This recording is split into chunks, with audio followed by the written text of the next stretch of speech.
Good morning. Good morning. Thanks for being with us on this Tuesday.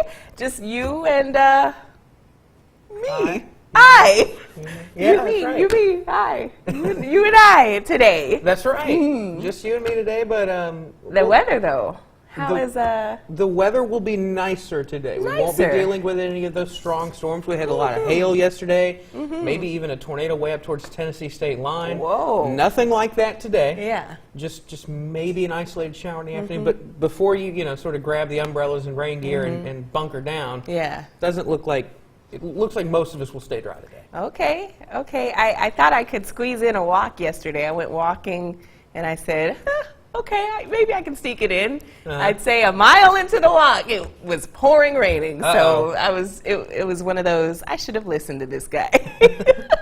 Yeah, we had the rain yesterday, and Columbus sort of got away without too much rough stuff here. The Golden Triangle sort of got away with it, but up towards the Tupelo area, Oh, yeah. and then back down south of Highway 82, places like Louisville, Noxapater, Shuckalak, they dealt with some stronger storms as well. But man. thankfully, nothing like that today. But it does feel nice outside. Okay, let's take a look.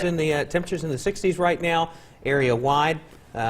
With the lone exception, of course, being Corinth up towards the Tennessee state line. They're sitting right at 59, but basically everybody in the 60s right now. Mid-60s once you get into the Golden Triangle area. 64 right now in Columbus, 64 also in Amory, 66 in West Point and in Starkville, 61 in Oxford, 60 right now in Tupelo. We'll take a look at the Alpha Insurance Skycam network. We'll be keeping an eye on the Skycams today as we have seen a little bit of light fog mist kind of set up. You can see that here in the Tupelo camera, sort of a hazy look there. Also off in the distance here in Columbus on that camera as well. A little bit hazy, a little bit of a reduced visibility this morning, but we shouldn't see too many travel impacts from that. And then as we get into, once we get past sunrise, we should see that start to erode. But for the day today, as kids head to the bus stop, right around 65, right about where we are now, is where we'll be as they head to the bus stop this morning by the lunch hour. Low 70s, topping out in the upper 70s in the afternoon, maybe even at 80 here or there. Again, we'll have the chance for an isolated shower, but more spots than not gonna stay dry today. We do have the chance for storms, though, coming up later in the week. We'll have details on that in my full forecast coming up in just a few minutes. All right, Alex, thank you. The suspect in a high-speed chase is dead, and a deputy is recovering after being shot yesterday in Lowndes County. The pursuit started in Webster County and went across 3 counties. The suspect fired gunshots as he drove away. Members of law enforcement say more people could have easily been hurt. WCBI's Joey Barnes has been following the incident since it happened. WCBI cameras captured 45-year-old Pryor Spencer Bailey IV driving past the downtown Columbus exit on Highway 82 in a high-speed pursuit. There was an incident that originated in Webster County and it ended here in Lowndes County with a shootout among 3 or 4 agencies, officers, and one suspect has been declared dead here at the scene. The Mississippi Bureau of Investigation says Bailey was being pulled over on suspicion of DUI near Mathiston in a white Hyundai SUV on Monday morning. When law enforcement called for backup, investigators say he drove away. The pursuit went through Oktibbeha County and into Lowndes. Several law enforcement agencies were involved in the chase. MBI says a Lowndes County deputy threw out stop sticks near the Highway 50 exit on Highway 82 to a stop about 3 miles away. Investigators say Bailey got out of the vehicle. That's when he and law enforcement started shooting at each other. Lowndes County Coroner Greg Merchant describes what happens next. We're waiting on the crime scene unit from Jackson to get here to process the scene. Mississippi Bureau of Investigation will be handling the on-scene investigation. MBI says more than one weapon was found in or near the SUV Bailey was driving. The Starkville man was the only person in the vehicle involved in the chase. And that was Joey Barnes reporting. Bailey's body will be taken to the state medical examiner's office in Pearl for an autopsy later today. It's standard practice for MBI to investigate officer-involved shootings. Well, Deputy Kevin Forrester sustained a single gunshot wound to the leg during the gunfire. He's being treated at Baptist Memorial Hospital. He's listed in stable condition, and hospital officials say his injuries are non-life-threatening. Moments after he arrived at the hospital, fellow law enforcement officers began pouring into the emergency room to show their support. Some were from other counties, like Noxubee County Deputy Dontavius Smith. He says law enforcement officers are like family. We took an oath to make a sacrifice of life in the line of duty. And so even though we may not always understand what's going on or the situation or the people that we deal with may not understand what we go through, we brothers. We brothers. And at the end of the day, I'm going to back that brother, black or white, regardless. Whether he in a brown car, blue car, red car, that's my brother.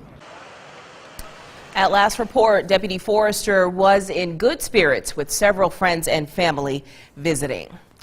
A Saltillo man is charged in connection to a weekend shooting spree that authorities say caused an uproar on social media with false information. Late Saturday night, authorities received reports of someone riding in a vehicle and firing a weapon in the direction of houses and cars. In fact, one car with 3 people was struck on the driver's side window while traveling down County Road 681. A bedroom window was struck in a home in the Northridge subdivision. Lee County Sheriff's deputies got a description of the suspect's vehicle and pulled over a black Chevy pickup on County Road 461. 3 people in the truck were questioned and several weapons were recovered, including a pellet rifle, BB gun, and slingshot. 20-year-old Austin Spears is charged with shooting into a motor vehicle. Lee County Sheriff Jim Johnson says social media was quickly filled with false, confusing, and misleading information about the incident. You know, consider when you put it out there, is this really going to help the case? Is it really going to, especially if we're looking for something in a criminal element that we're trying to narrow down leads, because at that point we didn't even have any idea who it was. And you know, it could have very easily went off to where we were interviewing or talking to people that didn't have anything to do with it based upon information that wasn't factual. Several street lights were also reportedly struck. Sheriff Johnson says more charges could be filed in the case. Spears is out of jail on a $3,500 bond. A Boonville man and his granddaughter are dead after a Saturday wreck on the Natchez Trace Parkway. Rangers say 73-year-old Johnny P. Nichols and 3 members of his family were heading south on the parkway when his pickup drifted across the center line and hit a bridge. The truck then flipped over the bridge into a creek and became submerged. Nichols' son and daughter-in-law were able to escape, but Nichols and his 3.5-year-old granddaughter were trapped in the wreckage. Rangers say it is likely the 2 died from drowning. The wreck happened at milepost 152 near Kosciuszko in Atala County. A Louisiana man is behind bars in Oxford after he allegedly breaks into a woman's apartment. Investigators with Oxford PD served an arrest warrant to 21-year-old Blake Robert Boyd of Mainville, Louisiana, for burglary of a dwelling. On March 21st, Boyd broke into the victim's apartment and took food, a duffel bag, and a journal. She reported the break-in to police the next day. The victim tells officers that Boyd burned her journal and placed 3 pages from it on the windshield of her car. Boyd was booked into the Lafayette County Jail. His bond set at $10,000. Well, coming up on Sunrise, after lawmakers failed to come to an agreement, a special session is planned. And next, a $1 million bond has been set for the suspect in a fatal hit and run. Don't go anywhere. More news after this break.